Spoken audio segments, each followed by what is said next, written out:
মাননীয় সদস্য 1 মিনিট দেয়া হলো। 10 মিনিট দিতে হইব। 1 মিনিট দেয়া হলো। 10 মিনিট দিতে হইব আমাকে। আলোচনা অংশগ্রহণ করবেন নারায়ণগঞ্জ 3 আসন থেকে নির্বাচিত মাননীয় সদস্য জনাব আজহারুল ইসলাম মান্নান।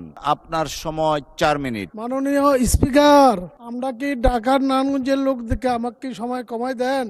ব্যাপারটা কি? আমাকে একটু সময় বাড়াই দেন। মাননীয় সদস্য 1 মিনিট দেয়া হলো। 10 মিনিট দিতে হইব। 1 মিনিট দেয়া 10 হলো। মিনিট। এখানে 10 মিনিট। Hopefully 10 minute. 10 মিনিট দিতে হইব আমাকে। মাননীয় স্পিকার, সোনারগাঁও স্বাস্থ্য কমপ্লেক্সে নাই কোনো মেশিন, নাই কোনো যন্ত্রপাতি। আর সোনারগাঁয়ের আমার একটা দাবি, আমাদের ক্রীড়ামন্ত্রী জনাব আমিনুল ইসলাম সাহেবের কাছে সোনারগাঁয়ে আমরা একটা স্টেডিয়াম চাই। আমি জায়গা দেব, সব দেব, কিন্তু স্টেডিয়াম দিতে হবে। আর সোনারগাঁয়ে মেঘনা শিল্পনগরীতে কথা না বললে পারি না। এখানে যারা প্রথম সারিতে বসা আছে, বিগত স্বৈরাচারী সরকারের আওয়ামী লীগের সেক্রেটারি সাহেব সোনারগাঁও গিয়ে বক্ত। অসংখ্য ধন্যবাদ মাননীয় সদস্য।